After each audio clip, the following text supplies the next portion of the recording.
हमारे इस वीडियो में हम आपको साईं बाबा की जीवन परिचय के बारे में बताने वाले हैं। अगर ये वीडियो आपको अच्छी लगे तो लाइक और सब्सक्राइब कर देना। चलो तो वीडियो को शुरुआत करते हैं।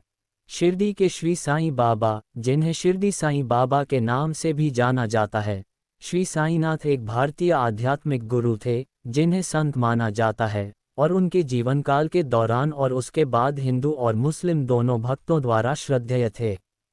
साईं बाबा ने आत्म साक्षात्कार के महत्व का उपदेश दिया और नाशवान वस्तुओं के प्रति प्रेम की आलोचना की। उनकी शिक्षाएं प्रेम, क्षमा, दूसरों की सहायता, दान, संतोष, आंतरिक शांति और ईश्वर व गुरु के प्रति समर्पण के नैतिक नियमों पर जोर देती थीं। साईं बाबा ने धर्म या जाति के आधार पर भेदभाव की निंदा की। उनके हिंदू और मुस्लिम दोनों अनुयायी थे और उन्होंने किसी एक धर्म से विशेष रूप से जुड़ने से इनकार कर दिया। उनकी शिक्षाओं में हिंदू धर्म और इस्लाम के तत्व सम्मिलित थे। जिस मस्जिद में वे रहते थे उसे उन्होंने हिंदू नाम द्वारकामाई दिया। उन्होंने हिंदू और मुस्लिम दोनों रीति रिवाजों का पालन किया और दोनों परंपराओं से लिए गए शब्दों और अलंकारों का उपयोग करके शिक्षा दी। श्री साईं सच्चरित्र के अनुसार, जो उनकी मृत्यु के तुरंत बाद लिखी गई एक जीवनी है, उनके हिंदू भक्त उन्हें भगवान और हिंदू देवता दत्तात्रेय का पूर्ण अवतार मानते थे। ऐसा माना जाता है कि साईं बाबा एक सूफी फकीर द्वारा गोद लिए जाने से पहले एक हिंदू ब्राह्मण के रूप में पैदा हुए थे। हालांकि उन्होंने अपनी उत्पत्ति के बारे में सवालों को कोई महत्व नहीं दिया। बाबा कथित तौर पर भारत के महाराष्ट्र के अहमदनगर जिले में एक फकीर के रूप में तैयार शिरडी गांव पहुंचे जब वह लगभग 16 वर्ष के थे।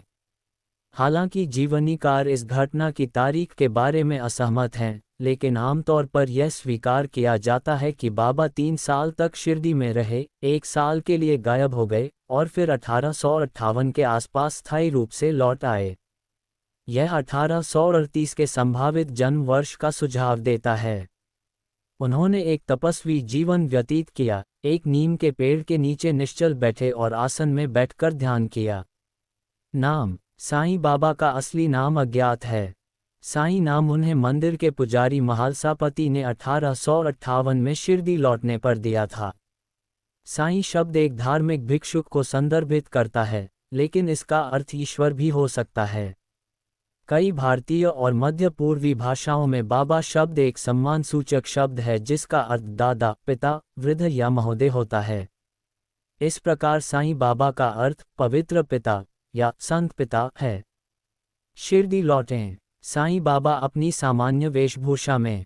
लगभग इसी समय साईं बाबा ने घुटनों तक लंबा कफनी वस्त्र और कपड़े की टोपी पहनना शुरू कर दिया, जो विशिष्ट सूफी परिधानों में से एक था। एक भक्त रामगीर बुआ ने गवाही दी कि जब साईं बाबा शिरडी आए थे तब वे एक खिलाड़ी जैसे कपड़े पहनते थे और उनके लंबे बाल रीढ़ की हड्डी तक लहराते थे और उन्होंने कभी अपना सिर नहीं मुंडवाया था। मोहिद्दीन तंबोली नामक एक व्यक्ति के साथ कुश्ती लड़ने के बाद ही बाबा ने कफनी और कपड़े की टोपी धारण की। इस पोशाक ने बाबा की पहचान एक मुस्लिम फकीर के रूप में की और एक हिंदू बहुल गांव में उनके प्रति शुरुआती दुश्मनी का एक कारण भी बना। 4 से 5 साल तक बाबा एक नीम के पेड़ के नीचे रहे और लंबे समय तक ध्यान किया। कहा जाता है कि उनका व्यवहार अंतर्मुखी और कम बोलने वाला था और वह अक्सर शिरडी के आसपास के जंगल में लंबे समय तक भटकते रहते थे। अंततः उन्हें एक पुरानी और जीर्ण मस्जिद में निवास करने के लिए राजी किया गया, जहां उन्होंने एकांत जीवन व्यतीत किया, भिक्षा मांगकर और हिंदू या मुस्लिम आगंतुकों का स्वागत करके जीवित रहे। मस्जिद में उन्होंने एक पवित्र अग्नि धूनी बनाए रखी और आग से पवित्र राख ओदी को उनके जाने पर मेहमानों को दिया। ऐसा माना जाता था कि राख में उपचार और अपोट्रोपिक शक्तियां होती हैं। उन्होंने एक स्थानीय हकीम का कार्य किया और राख के लेप से बीमारों का इलाज किया। उन्होंने अपने आगंतुकों को आध्यात्मिक शिक्षाएं दी और हिंदुओं के लिए रामायण और भगवद गीता और मुसलमानों के लिए कुरान पढ़ने की सिफारिश की। उन्होंने ईश्वर के नाम धिक्र के अखंड स्मरण की अनिवार्यता पर जोर दिया और अक्सर दृष्टांतों, प्रतीकों और रूपकों के उपयोग के साथ खुद को एक गूढ़ तरीके से व्यक्त किया। ऐसा माना जाता है कि बाबा ने लैंडी बाग नामक एक बगीचे की देखभाल की थी, जिसका नाम लैंडी नामक एक नदी के नाम पर रखा गया था जो पास में बहती थी। 15 ये बगीचा अभी भी मौजूद है। इसमें बाबा के जीवन से जुड़े लोगों और जानवरों की याद में मंदिर, समाधि हैं और तीर्थयात्रियों द्वारा इसका दौरा किया जाता है। अंतिम वर्ष और मृत्यु समाधि।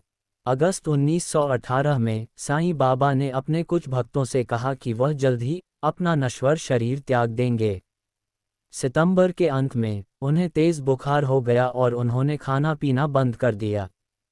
जैसे जैसे उनकी हालत बिगड़ती गई, उन्होंने अपने शिष्यों से पवित्र ग्रंथ सुनाने को कहा, हालांकि वे आगंतुकों से मिलते रहे। 15 अक्टूबर 1918 को विजयादशमी के दिन उनका निधन हो गया। उनके अवशेषों को शिरडी के बूटीवाड़ा में दफनाया गया, जो बाद में एक पूजा स्थल बन गया जिसे आज श्री समाधि मंदिर या शिरडी साईं बाबा मंदिर के नाम से जाना जाता है।